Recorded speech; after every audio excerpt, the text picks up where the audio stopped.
Well, YouTube family, Maverick in the building again. You need a reminder? Me, I'm remind the same way. I still, the best and most credible opinion, on all things on which I speak.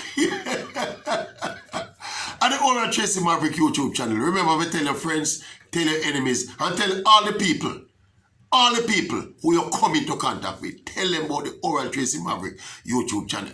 All right. Say, it's more than credible opinion me I carry come to the door. Me I carry some facts. Yeah? And say, Champs Mania, it grip the entire nation of Jamaica, indeed the entire track and field world, intrigued by what is happening at the Kingston's National Stadium, Jamaica's National Stadium in Kingston. Boys and girls champs, the event like you've not had anywhere else in the entire world. All right, here's the thing you know. We're there almost midway, the penultimate day of champs.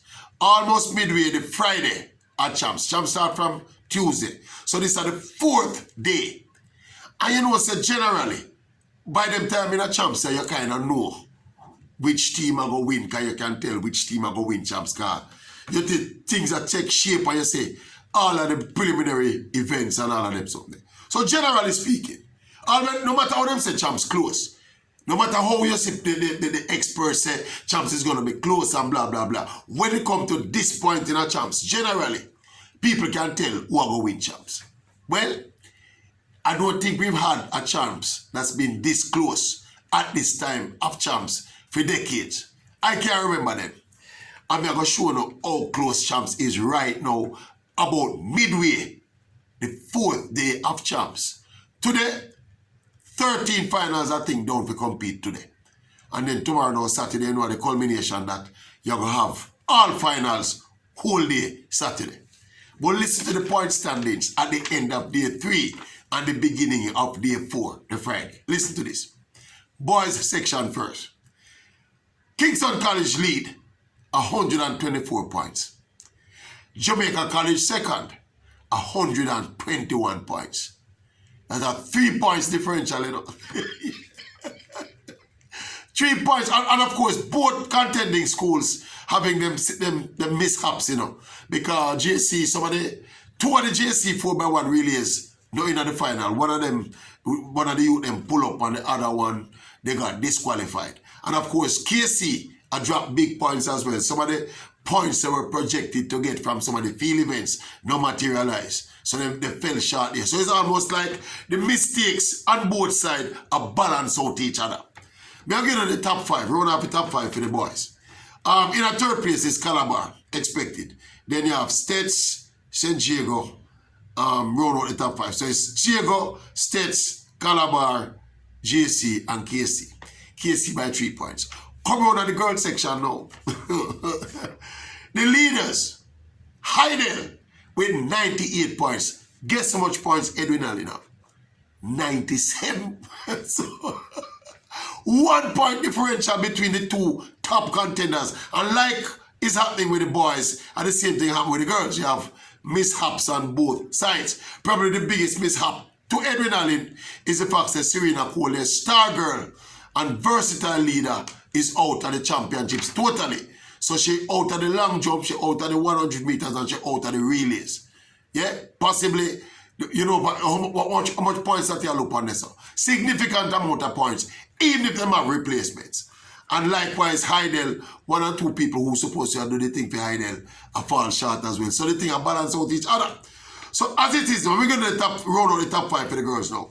The top 5 for the girls, as we said, Heidel, 98. Bang bang, Edwin Allen, 97.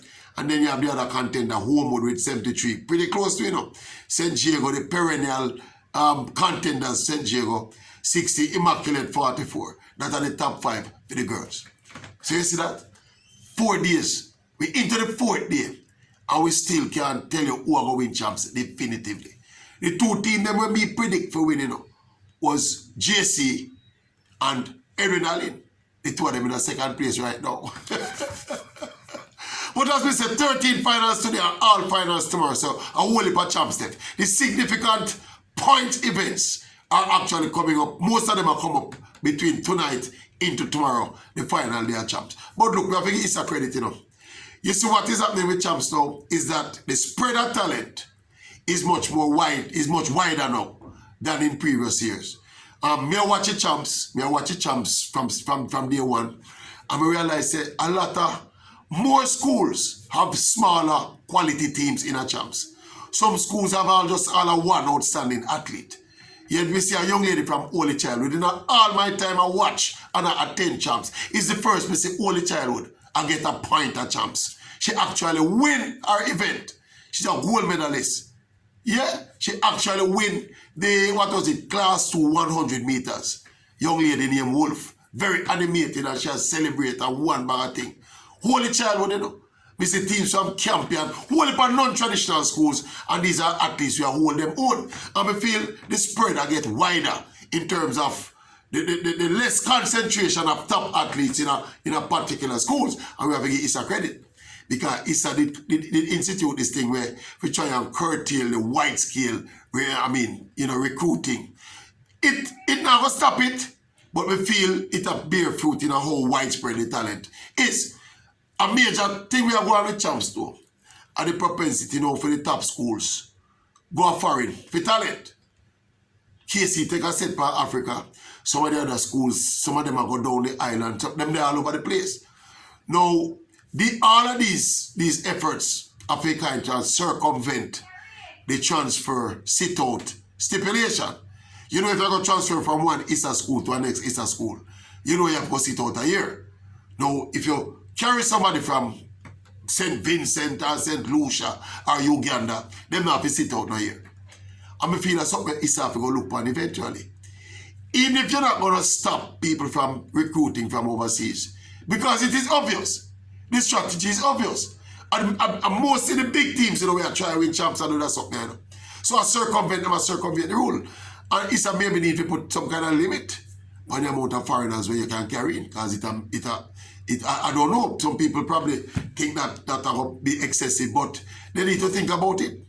Unless they don't want to just resign themselves to the fact. Say, all right, some of them big schools with them resources are going to always win champs, which in and of itself are true, Yeah, the same big contenders. We always are content with champs title.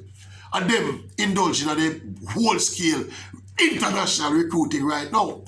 But we just think it kind of leave a kind of bitter taste in the mouth. Especially to the extent to which they are doing it, because I don't know something. A long time foreigners have come to Jamaica compete, both in athletics and other sports. When me play schoolboy football against some St. Lucian. Yeah, me I tell you that. Yeah. No, St. Vincent. Vincent them come from, some Vincentian. Yeah. Remember it clearly. Yeah. So it's not no it a one, and we've seen over the years different kids from different parts of the world. Remember one year me I watch a Costa Cup football game on TV, Monroe College did play, and 2 Mexican, me see I play D-Cup, Mexican, You get me, I said to you. So, but we don't know. Maybe, when you look at how many Jamaicans go abroad to college in the States, maybe it's selfish and myopic if you think about to implement some kind of ban on the foreign imports into champs. But I don't know. It's if you institute something to curtail the amount of recruiting, then why that curtailing the recruiting wouldn't include recruiting from overseas? You get me? I don't know, maybe the Issa board need to sit down and look at it and see where they go from here. But I'll be say, what is happening now in champs is that champs this year is proving that the competition are even out somewhat.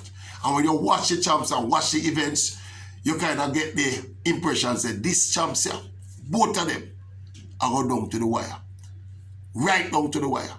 As we say, it's 3 points and 1 point differential now. 3 points for the boys and 1 point for the girls. And this is day 4. Boom, bang! Champs mania. What do you think? You think Issa should limit the amount of foreign imports to compete at champs? What do you think? I crave your indulgence on this topic.